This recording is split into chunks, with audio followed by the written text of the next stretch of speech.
eto na mga kababayan ko. Oo, ha?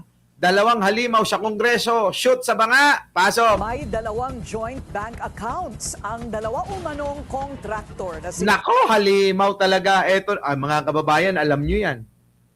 Kung meron mang mga nauna na bumabanat dito kay Edwin Garjola, isa na ako dyan. Hindi nyo nga yan kilala di ba? Hindi nyo kilala yung Garjola na yan. Di ba?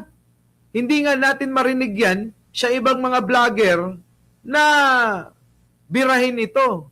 Nagtataka rin ako, bakit hindi ito tinututukan ng mga DDS? Baka naman nagbabayad dito sa mga DDS, ano? Tama? Narinig nyo ba sa mga DDS? Narinig nyo ba kay Maharlika? Narinig nyo ba kay Banatbay? Narinig nyo ba sa mga pangit na mga vlogger ni Sara? Narinig nyo ba kay Libayan to? Wale! Mga kababayan ko, hindi nyo maririnig yan. Di ba? Thank you naman. Buti pa si Angelita Almondia kaysa dyan sa kaibigan kong si Laila Collins, ha?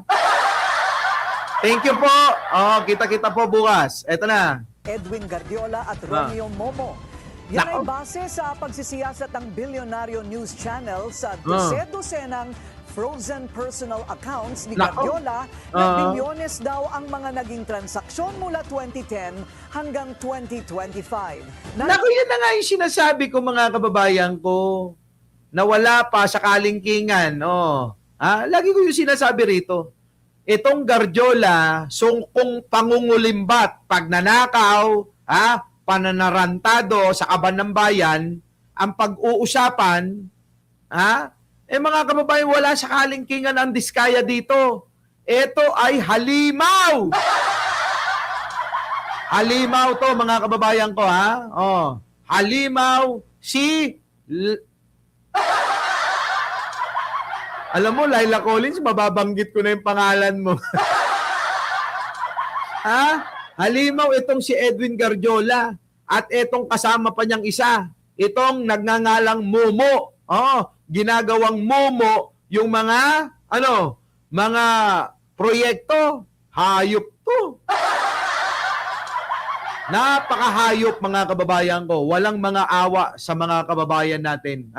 Walang awa sa mga Pilipino ito. Alam nyo, dapat ito yung mga binibitay sa harap ni Rizal O kaya itali na lang sa poste at kung sino ang may gustong gumante at magparusa dito, bahala na kayo kahit isang kurot lang dyan. Ito na. Ito ang exclusive agenda report ni Joash Malimban. Nitong nakaraang December 18, 2025, ipinag-utos ng Court of Appeals ang pag-freeze sa nasa mahigit 1,000 bank accounts na nakapangalan kay Construction Workers Solidarity o CWS Party List Representative Edwin Guardiola at sa mga kumpanya ang konektado sa kanya. Kasunod yan ng naging investigasyon at petisyon ng Anti-Money Laundering Council o AMLAC. Kabilang dito ang Newington Builders, SM Construction and General Trading at Laurel Development Corporation. Out of 1,193 bank accounts na na-flag ng AMLAC. Ito mga kababayan ko, alam nyo ba yung party list niya? Alam nyo? Ito po yung party list ng mga kontraktor. Nakuha ninyo, isipin nyo maigi. Ang party list netong halimaw at malademonyong Edwin Guardiola, mga kababayan ko, at mga kasama, ang party list nila ay samahan ng mga kontraktor. Kita nyo ho? Puro mga kontraktor sila. Puro mga magnanakaw. Tao pa mo CWS ang party list neto. CWS. Diba? Puro kontraktor. Ano asahan nyo? Ano pagka sinabing kontraktor? Ano yon? Di ba? Di puro magnanakaw. Sino ang kanilang representative ng mga magnanakaw? Di yung dragon na si Guardiola. Tama? Oh, buti na lang naging Badjola ka, hindi Gardiola, no? Yan, mga kababayan ko. Ha? Tuloy. 55 ang direktang nakapangalan kay Guardiola. Nako. Dalawa rito, joint bank accounts nila ni Surigao del Sur 1st District Representative Romeo Nako. Momo. Ay, eto pa mga kababayan ko. Hindi ba kayo nagtataka? Surigao, Representative, Congressman Romeo S. Mumo, halimaw din. Mga kababayan ko, naka-joint account sila. Daig pa mag-asawa. Ano ibig sabihin nito? Etong nagngangalang Romeo S. Mumo, mukhang multo, joint account sila sa mga ilang mga bank account. Ano ibig sabihin yan? Ibig sabihin, sa madaling salita, wag na nating pahabain, parehas silang magnanakaw. Yan. Oh. Matatanda ang si Momo ang pinalitan ni Guardiola bilang representative ng CWS Party List noong 2022. Nako, pumalit pa pala ito mga kababayan ko.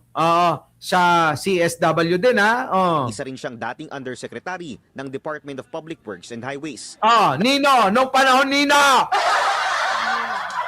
Dating undersecretary ng DPWH daw itong Momo, mga kababayan ko. Magaling dumiskarte yan. Parang ang kalidad niyan, parang si Cabral, mga kababayan. Parang si Cabral, Nang umpisang pumutok ang flood control scandal, kabilang din siya sa co-chairpersons ng Nako. House Infrastructure Committee Nako. na siyang nag-imbestiga mula sa hanay ng mga kongresista. Kita nyo, mga kababayan ko? Paano mag-iimbestiga? Kayo, mga Congress? Nako! Nay!